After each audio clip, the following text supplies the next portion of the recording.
오늘도 하나님 말씀 함께 대하게 되어 여러분 모두를 주의 이름으로 축복합니다. 성경 말씀 시편 118편 22절 23절입니다. 건축자가 버린 돌이 집 모퉁이의 머릿돌이 되었나니 이는 여호와께서 행하신 것이요 우리 눈에 기이한 바로다. 아멘. 오늘은 삶의 노래 124번째로 변화된 인생이란 주제로 말씀을 같이 나누도록 하겠습니다.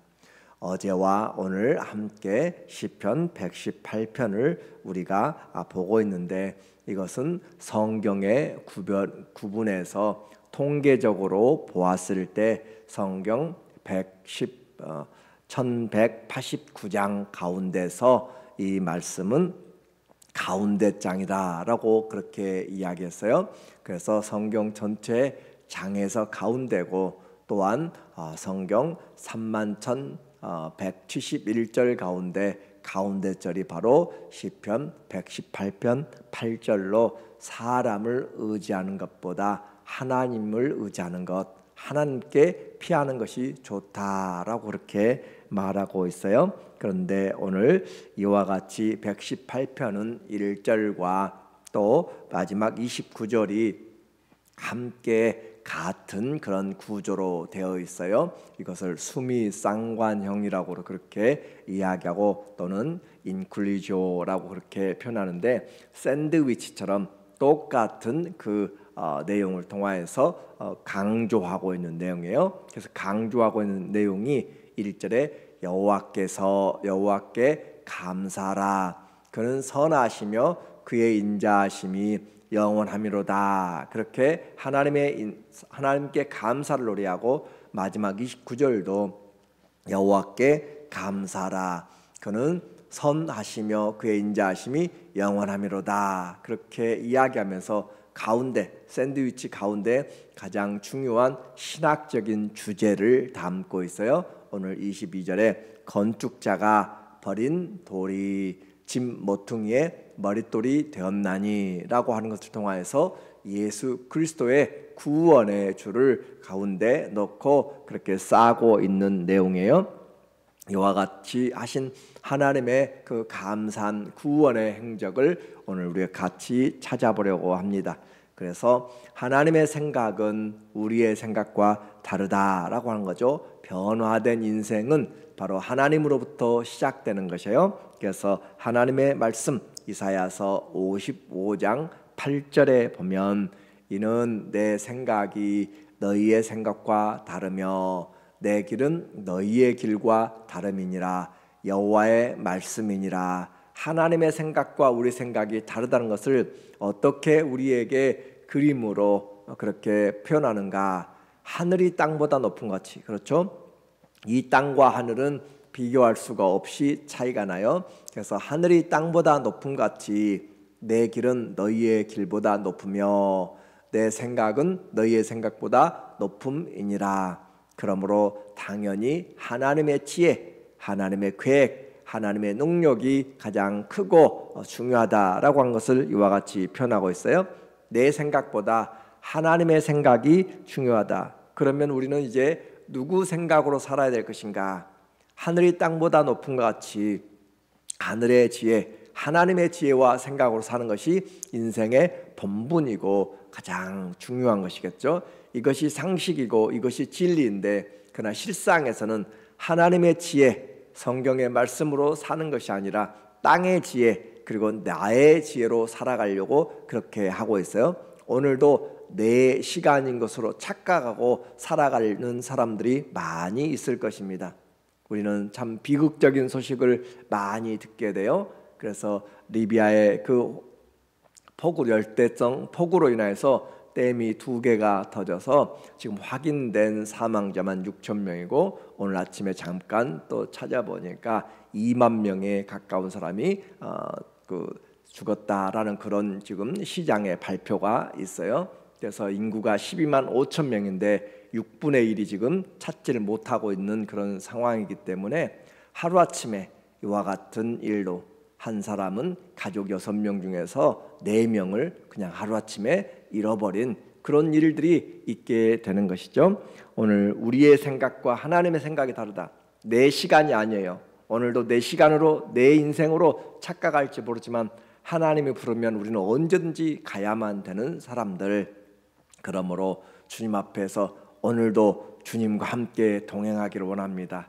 오늘도 주의 뜻을, 주님을 기쁘시게 하는 일을 하기 원합니다 라는 그런 겸손함으로 시작해야지, 내가 오늘 아침에 말씀을 들으면서 이제 기도 끝났으니까 내 마음대로 한다 그렇게 생각하면 안 되는 것이고, 또 내게 주어진 범사가 하나님의 것인 것을 알아서 주님이 찾으실 때 우리의 인생을 어떻게 할 것인가 라고 우리는 이런 하나님 앞에서의 그런 지혜를 가지고 세상을 보아야 돼요. 그래서 하나님의 지혜와 사람의 지혜가 분명히 다르다고 했습니다. 하나님 이것은 역사를 통하여서 지속적으로 하나님께 붙들림 받은 인생이 어떤 인생인가라고 하는 것을 말해주면서 성경은 전체가 하나님의 뜻을 순종하면서 산 사람, 하나님을 대적하면서 산 사람, 그 삶으로 나누어져 있어요.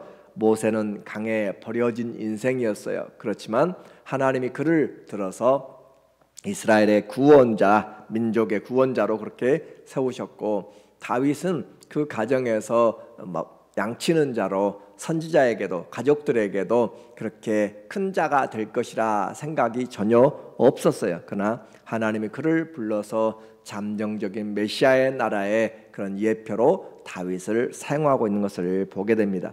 중요한 것은 내가 하나님께 붙잡힌 인생인가라고 하는 것이에요. 오늘 22절에 다시 보니까 건축자가 버린 돌이 집 모퉁이의 머릿돌이 되었나니 이는 여호와께서 행하신 것이요 우리 눈에 기이한 바로다. 건축자들은 돌의 전문가요, 나무의 전문가들이에요. 석공들, 그래서 돌의 재질, 모양, 그 용도들을 전부 다 보면서 어디에 합당할 것인가, 기초석인지 또 머릿돌인지 아니면 중간에 넣는 것들인지 석가래인지 기둥인지 잘 보고 그렇게 재질에 맞게 쓰는 사람들이잖아요. 그런데 그 사람들이 보고 필요 없어서 버린 돌이 모퉁이의 가장 요긴한 기초석, 연결석이 되었다라고 하는 거예요. 그래서 이 말씀, 건축자가 버린 돌이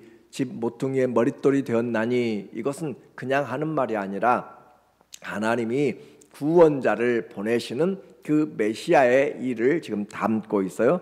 이것을 예수님이 직접 자신에게 언급을 하고 있습니다. 마태복음 21장 42절에 보니까 예수께서 이르시되, 예수님 앞에 지금 많은 사람들이 예루살렘 성으로 들어가는 예수님 앞에, 나귀 새끼를 타고 가는 그 주님 앞에 그들이 옷을 깔고 종려나무 가지를 들고 절하면서 호산나 다윗의 아들이여 하면서 그들이 외치는 거잖아요. 우리의 왕을 맞이하는 그런 가운데서 그들이 외치고 있을 때 주님이 그 반대하는 자들에게 하는 말이에요. 너희가 성경에 건축자들이 버린 돌이 모퉁이의 머릿돌이 되었나니 이것은 주로 말미암아 된 것이요 우리 눈에 기하도다 함을 읽어본 일이 없느냐. 시편 118편 22절 23절을 너희가 읽어본 적이 없느냐, 그 말이잖아요. 그래서 예수님이 지금 바로 그 건축자들, 누가 버렸어요? 로마가 버렸고 유대인들이 버렸던 장로들과 또 대제사장들, 서기관들, 바리새인들, 백성들이 버렸던 버린 돌이 바로 구원의 주 모퉁이, 인생을 세워가는 모퉁이 돌이 되었다라고 하는 것이잖아요. 그래서 그들은 메시아가 아니라 죄인 중에 하나로 그렇게 역임을 하였고 예수님 십자가에 못 박아서 버려버린 것이에요. 그러나 주님은 그리스도는 주와 그리스도가 되셨고 왕이 되신 그 건축자의 모퉁이 돌이 된 것이죠. 그러면 이 모퉁이 돌의 의미는 무엇인가 라고 하는가요? 그래서 이 모퉁이 돌은 모든 것의 기초석이고 그리고 유지하는 것입니다. 이것을 바로 베드로는 그의 설교에서 4장 11절에 말하고 있어요. 베드로와 요한이 나면서부터 안진병이 된 자를 이렇게 세우고 대제사장들에게 잡혀서 공회에서 지금 신문 받을 때 너희가 무슨 권세로 또 누구의 이름으로 이와 같은 일을 하느냐라고 할 때 베드로와 요한이 대답한 것이죠. 이 예수는 너희 건축자들의 버린 돌로서 집 모퉁이의 머릿돌이 되었느니라. 베드로도 이 말을 똑같이 지금 사용하고 있어요. 성경은 하나님이 기록한 말씀을 통하여서 반드시 성취되며 그것이 메시아에게 해당된다는 것을 우리에게 말하고, 또한 주님을 믿는 우리에게도 이 말씀들이 적용이 되는 것이에요. 그래서 건축자들이 버린 돌, 이분이 바로 메시아이다, 예수입니다. 그리고 다른 이로서는 구원을 받을 수 없나니 천하 사람 중에 구원을 받을 만한 다른 이름을 우리에게 주신 일이 없음이라 라고 하면서 예수님을 이 베드로가 증거하고 있는 것이죠.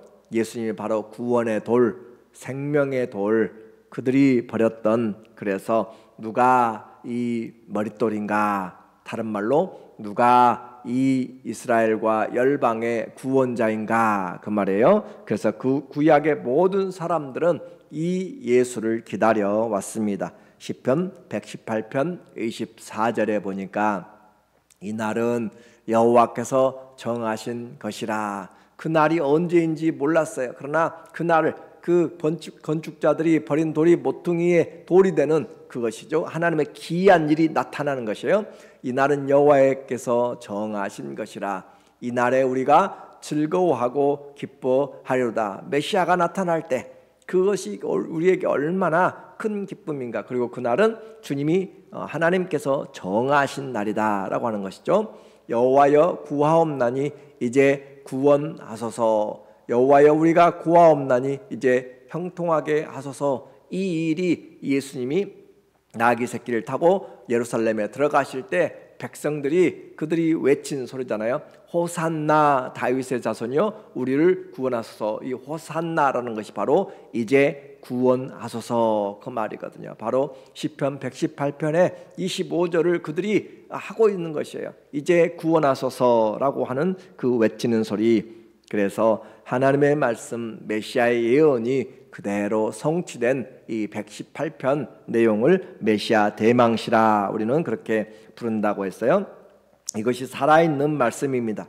그분의 희생으로 이 메시아 버린 돌 희생으로 구원이 이루어지는 것이에요. 그래서 이날 주님이 정하신 것인데 주님께서 그 메시아를 어떤 모습으로 구원을 주실 것인가, 이제 구원하소서 외치는 그들의 그 다음 목소리를 우리가 듣게 돼요. 그래서 26절에 말하기를 여호와의 이름으로 오는 자가 복이 있으며, 그래요, 예수님이 여호와의 이름으로 오셨어요. 그리고 우리가 여호와의 집에서 너희를 축복하였도다. 그리고 27절이 중요한 희생적인 그런 구약의 제사를 상징하고 있어요. 여호와는 하나님이시라. 그가 우리에게 빛을 비추셨으니 밧줄로 절기 제물을 제단불에 맬지어다. 하나님이 구원을 베푸시고 빛을 비춰주시고 여호와의 이름으로 오는데 그의 그 결론은 어떻게 돼요? 밧줄로 절기 제물을 제단불에 맬지어다. 이것은 이스라엘 사람들에게 있어서 6월절에 그들이 제사 드리는 그 양을 잡아서 백성들이 그 양으로 제사하는 내용을 지금 담고 있어요. 그래서 양을 잡아서 제단불에 묶어 놓는, 그리고 이스라엘의 모든 죄를 그 양에게 전가시키는 바로 그 속죄 양을 지금 대표하고 있는 것이죠. 그래서 밧줄로 절기 제물을 제단불에 맬지어다. 이 어린 양을 하나님의 어린 양으로 그렇게 하면서 모든 죄악을 그에게 담아서 죽이고 또 광야로 내보내는 그런 사건을 예비하고 있어요. 밧줄로 절기 제물을 제단불에 맬 것을 통하여 바로 예수님이 그렇게 버림받는 인생인 것을 우리에게 말해주고 있죠. 이것이 바로 하나님이 행하신 기이하고 놀라운 일입니다. 어떻게 하나님께서 그 메시아로 하나님의 이름으로 주의 이름으로 오셔서 복을 주시는 그 구원의 주님께서 죽음으로 맞이할 것인가. 그래서 그들은 이해하지 못했던 것이에요. 그러나 이것이 바로 하나님이 행하신 일이고 이 주님이 바로 하나님입니다. 28절 주는 나의 하나님이시라. 내가 주께 감사리이다. 주는 나의 하나님이시다. 바로 도마의 고백과 동일한 그런 고백을 시편에서 하고 있어요. 죽음의 그 제사를 통하여서 주는 나의 하나님이시다. 내가 주를 높이리이다. 여호와께 감사라. 그는 선하시며 그의 인자하심이 영원하미로다. 그러니까 이 구약의 시편 118편을 잘 읽고 이해한다면, 성령의 빛으로 또 신약의 빛으로 읽어본다면 예수 그리스도의 그 사역을 우리에게 그대로 보여주고 있는 놀라운 그런 하나님의 은혜를 담고 있는 것이에요. 이제 우리는 예수 그리스도 그 구원의 주를 보았습니다. 우리는 이제 그 주님을 알았습니다. 그리고 그 주님을 이제 봤다면 어떻게 할 것인가? 우리의 선택이 중요한 것이죠. 베드로는 그 예수님을 인생의 산돌로 그렇게 보고 우리에게 증거해주고 있어요. 베드로전서 2장 4절에 보면 사람에게는 버린 바가 되었으나, 예수님은 사람에게, 대제사장들에게, 로마인들에게, 백성들에게, 이스라엘에게 버린 바가 되었으나 하나님께는 택하심을 입은 보배로운 산돌이신 예수께 나아가, 우리는 그 예수님께 나가야 되는 거예요. 산돌, 예수님이 모퉁이의 돌이라고 표현했고 산돌이라고 표현하고 있어요. 너희도 산돌같이, 이제는 예수님에게 해당된 것이 아니라 예수님을 바라보고 나가는 자들은 이제 예수님과 함께, 그 말이에요. 너희도 산돌같이 신령한 집으로 세워지고, 교회죠. 교회로 세워지고 예수 그리스도로 말미암아 하나님이 기쁘시게 받으실 신령한 제사를 드릴 거룩한 제사장이 될지니라. 이 놀라운 표현을 우리도 동일하게 예수 그리스도로 말미암아서 함께 지어져가는 교회가 되고, 우리가 바로 신령한 제사를 드리는 영적인 제사장이다. 왕 같은 제사장이요, 택하신 족속이요, 하나님의 소유된 백성이니라고 그렇게 표현을 하고 있는 것이죠. 이것이 그리스도에 대한 것이지만 주님을 의지하는 우리에게도 동일한 이런 산돌로 그리스도에게 연합되어서 교회로 지어져가는 놀라운 은혜와 직분을 주셨어요. 이것이 변화된 인생입니다. 예수 그리스도를 만나면 변화되게 돼 있고, 그 산돌이신, 모퉁이 돌이신 예수님에게 접붙임 되지 않고 붙어있지 않으면 부딪히는 인생은 모두가 깨어지고 넘어지게 됩니다. 오늘 우리는 아무도 관심을 두지 않았던 주님을 하나님이 들어서 사용하신 것을 예표로, 우리도 오병이와 같이 아무 보잘것없는 그런 인생일 수 있어요. 그러나 주님에게 연결되면, 주님을 우리 안에 모시고 살면 우리도 새로운 피조물이 되고 새로운 주님의 영적인 신령한 제사를 드릴 그런 영적인 제사장이 되는 것이에요. 하나님께 속한 인생이 되어서 주님께 붙잡힌 인생은 실패하지 않습니다. 하나님은 인생의 창조자시고 인생을 세우시는 전문가입니다. 오늘 나의 모습 주님은 가장 잘 알고 계세요. 중요한 것은 하나님을 바라보느냐. 내 생각은 하나님의 생각과 분명히 달라요. 하나님은 우리를 향한 놀라운 계획을 가지고 계시고 우리를 향한 하나님의 그 인자하심 영원하시다라고 그렇게 말씀하고 있어요. 포기하지 아니하고 산돌이신, 모퉁이 돌이신 주님 앞에 나가면 주님이 우리에게 구원의 문들을 열어놓으십니다. 광야의 길을 열어놓으시고 사막 인생 같은 곳에 우리에게 강을 주셔서 주의 은혜가 있게 만들어요. 이것이 하나님이 하시는 일이고 우리 눈에 귀하도다라고 이야기했어요. 적용을 해보면 세상의 권세자들과 전문가들이 우리를 버려도 하나님이 우리를 붙잡고 우리가 주님 앞에 있으면 인생의 문이 열리고 눈이 뜨이고 세상을 바라보는 참된 지혜가 있게 됩니다. 사람들이 제비를 뽑아도 그 일을 결정하는 것은 하나님이세요. 우리는 하나님의 손에 있습니다. 그래서 그 돌 예수님으로 인하여서 우리에게 말씀하신 이 말씀이 우리 안에서 능력으로 역사하도록, 누가복음 1장 37절에 보면 하나님의 모든 말씀은 능치 못하심이 없느니라.